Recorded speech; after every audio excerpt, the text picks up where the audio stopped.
ไม่สูงค่ะเมื่อได้เป็นวันที่7เดือนธันวาคมที่12ปี2025เป็นวันติด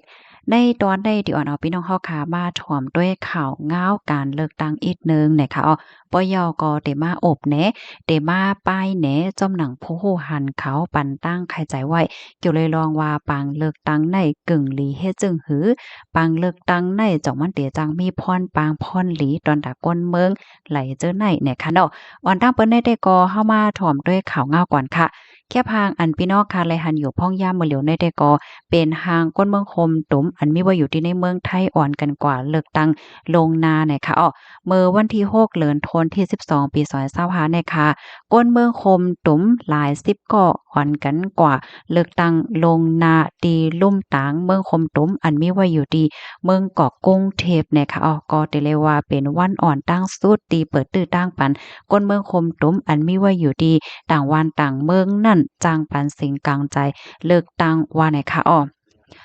ของสีซึ่งมานเขานั่นขนอกรเลยยึดอาณาอำนาจวานเมืองจะเมื่อปี2021ตีป่นมากค่ะก็เฮ็ดให้เงาลายวานเมืองเนี่ยก็มีรองเป็นไปแลกลายกว่าเหี่ยวแลเฮ็ดให้ก้นวานก้นเมืองขนอตั้งนำตั้งหลายเสียก็เลยอ่อนกันออกนอกวันนอกเมืองเลยเจ้าเนี่ยก็มีตั้งนำเสร็จแล้วเขาเนี่ยก็เลยปันคอมันว่าเตจัดเฮ็ดปังเลิกตั้งเปิดตาเตเอาวานเมืองในยางจูลองตั้งงำเย็นและดิโมคราซีว่าจังไหนคะปางเลือกตั้งอันติเดจัดเฮ็ดในคณะก็ได้เป็นอยู่หลายปอกหลายกำเฮ็ดจังได๋คะในปลายเดือนธันวาคมที่12นี่ก็ได้แต่เหย้าในคณะก็เป็นวันที่28ในเฮ็ดจังแหนเนาะก้อยกะว่าอันปันก้นเมืองลงเส้นสายหมายลงเส้นข้างใจเนาะได้เรียกว่าลงเส้นกลางใจลงนาอันตีนอกเมืองได้ก็แต่ขึ้นเหย้านั่นค่ะน่ะเนาะมื้อเหลียวลุ่มตางอันมีไว้อยู่ดีเมืองกอกเก้งใหม่ฮ่องกงแล้วก็สิงคโปร์เจอหน้าเฮ็ดไหนคะตีลุ่มตางเมืองห่มตุ่มที่ในเมืองเกาะกรุงเทพเมื่อกลางในเจ้าของวันที่6นั่นค่ะก็มีผู้มีปนพ่อนเขามาเอาห่มโลมปันสีแล้วก็มีผู้สื่อข่าว AFP ค่ะเนาะก็อ่าเปิ้นเผานั่นน่ะเนาะว่ามีก้นเมืองห่มตุ่มในม็อก25ก่อและจังไหนกว่าปันเซ็งกลางจ่ายในเขาในชั่วโมงแรกนั่นขนาดเนาะว่าสิเปิดยาวเฮ็ดจังไหนอะค่ะละลายก็ได้ก็เขาก็รัดปันตาหันถึงสังให้แหน่เขามันได้มีเหมือนหนังผู้สื่อข่าวเขาเปิ้นได้ก็ กว่าไปถามเสียงกลางใจหันถึงจึงหือยก็เลยมาอันมาปันเสียงกลางใจในหันถึงจึงพ้องให้ได้เปิ้นถามก้วยกาก้นตั้งนำได้ก็ไผก็พ้อลัดลองตั้งหันถึงเขาเฮ็ดจังไหนเกี่ยวเลยลองได้ค่ะตั้งฝ่ายโดยถึงก้นค่ายใหญ่ที่อยู่ค่ะเนาะอำนั้นก็ตั้งอังกฤษได้ฮ้องว่า IOM นะเขาเนี่ยก็ทัดหันว่าที่ในเมืองไทยเนี่ยนะมีก้นเมืองคมตุมมาอยู่ในหมอก4,100,000ก็และจังไหนเขา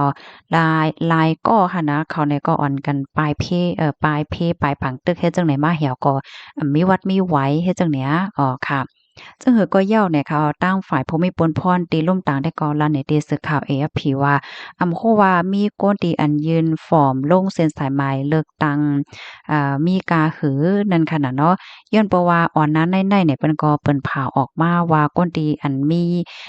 กลางใจไข่ตอดแคบกลางใจในเด็ดไรเตรียมฟอร์มเฮ็ดจังนั้นขนาดเมื่อป่นมาเลือนทนที่10กว่าสังไหวเฮ็ดจังเนี้ยนะวันอันปิกหับได้ก็เป็นเมื่อวันที่15เดือนธันวาคม10ดี ป่นมานั่นให้ไหนเอาเขาได้ก่อมฮู้ว่ามีก้นลงเส้นสายไหมกลางใจแค่ดอดแคบกลางใจในมีไว้กาหือเฮ็ดไหนเกี่ยวกับเลยลองได้ตั้งฝ่ายต้งเหนือส่วนและส่วนเป็นก้นและฝ่ายอันสารคัดเขาได้ก่อ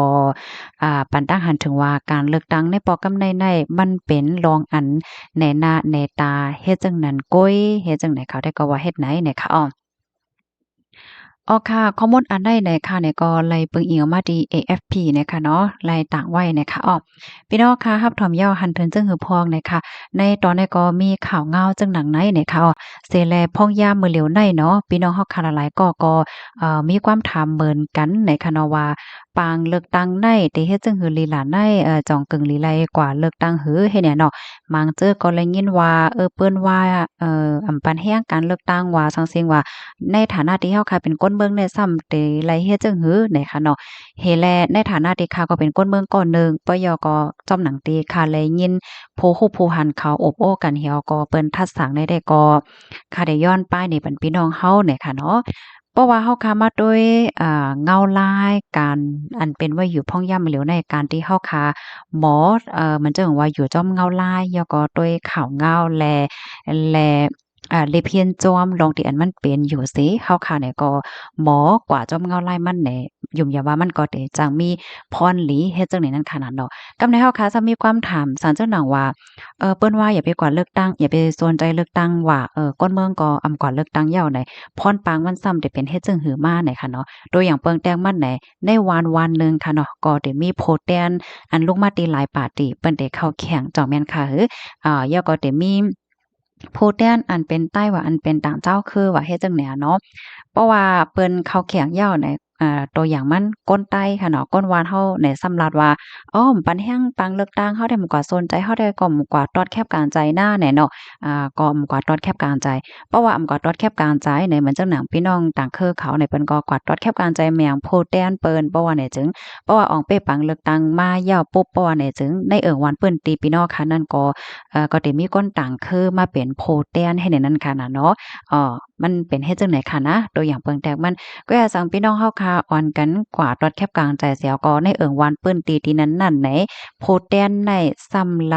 โพแตนไตอันพี่น้องค่ะก็ตอดแคบกลางใจปานเหี่ยวก็เข้าออกไปปังเลือกตั้งเสียวก็เลยเป็นโพแตนมาเพราะว่าในจึงไหนที่หนึ่งค่ะเนาะมันก็ได้มีรองงายโหลมในตอนของการสื่อสารลัดความใต้ดอกกันก่อนไล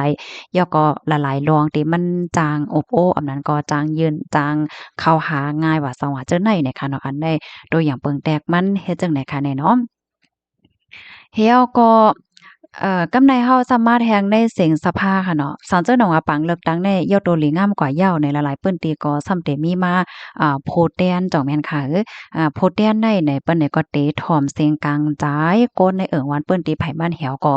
เปิ้นก็จังกว่าอบโอ้กันที่ในสภาห้าเพราะว่าอบโอ้กันในสภาในแล้วก็เสียงในสภาเนี่ยมันก็หั้นได้มีเสียงในสภาเหมือนจังว่าก้นในวันเปิ้นตีๆได้ทบดังหยาบฮึดอีหยังว่าอยู่โลอีสังไว้พองไหนมันเป็นว่าเฮ็ดจังไหนสังเจ้าหนังว่าก้นเมืองใต้ค่ะเนาะสนใจปังเลือกตั้งตอดแคบการจ่ายเป็นโพดแต้นในสภาเสียงก็ย่อมป้อมมีโพแตนอันลูกมาตีใต้นำเนี่ยก็เกี่ยวกับไปลองใต้เนี่ยเสียงมันก็จังย่อมไหลนั่นค่ะนะในเพราะว่าเฮาค้ามาโดยกว้างๆเฮ็ดจังไหนค่ะเนี่ยเนาะแล้วก็กำในเพราะว่าเฮาค้ามาถ่อมด้วยแทงเหมือนจังหนังบางกอกเขาก็ออกมาลัดว่าก้นเบิ่งอย่าไปกว่าสนใจปังเลือกตั้งปันแห้งปังเลือกตั้งไหนอันใดเขาซ้ำจ่องลัดผ้าว่าก้นเบิ่งซ้ำมีตั้งเลือกสังนั่นค่ะนะเนาะซ้ำเตเลยเฮ็ดจึงหือล่ะ1 2 3หนังหือเพราะว่าจัดปานก้นเมืองเตลีการหาเล่งต้องเตง่ายให้แหน่เนาะอันใดได้ก็ผู้ฮู้เขาในเปิ้นลาดกันไว้เฮ็ดจังไหนเนี่ยค่ะเสียแรกเขาก็ขึ้นลาดแทงว่าเหมือนจังหนังเงาลายตีเมืองเฮามื้อเหลียวเนี่ยมันก็เป็นไว้เฮ็ดแหนวเนาะบางทีบางด้านก็มีปางตึกว่าเฮ็ดแหนวเนาะเสร็จแล้วลองกล้าลองขายแหละจังไหนแน่มันก็จังกล้าจังขายเฮ็ดจังไหนเพราะว่ามีมาปางเลือกตั้งเนี่ยก็ตีอีสุดมันได้โวนว่ามันตีลีเลอเสมือไปเป็นปางเลือกตั้งมันจังหนังว่าลองเข้าออกกันลองกล้าๆขายให้ไหนคักว่าเพราะว่าเฮามาด้วยภาวะคนเมืองแต่ก็การหากินเร่งต้องการกล้าการขายแหละจังไหนแน่มันก็ซ้ำลำลองและลองใหญ่เจ้าแม่นค่ะค่ะอันใดได้ก็จ้อมหนังผู้ฮู้เขาเปิ้นอุเปิ้นรัดกันเฮ็ดและคักขึ้นออกมาเป็นแพ่เป็นพี่น้องเฮาค่ะเฮ็ดจังไหนคะเนี่ยเนาะพี่น้องค่ะเตว่นเตแตบตัดจังหือในนั้นแต่ก็อยู่ที่พี่น้องค่ะแตบตัดแห่งกำนึงไหนค่ะเนาะหันถึงจังหือก็เตรียมมาไล่เนี่ยค่ะนะยินจำปวกก็ค่ะหมอยสุงค่ะ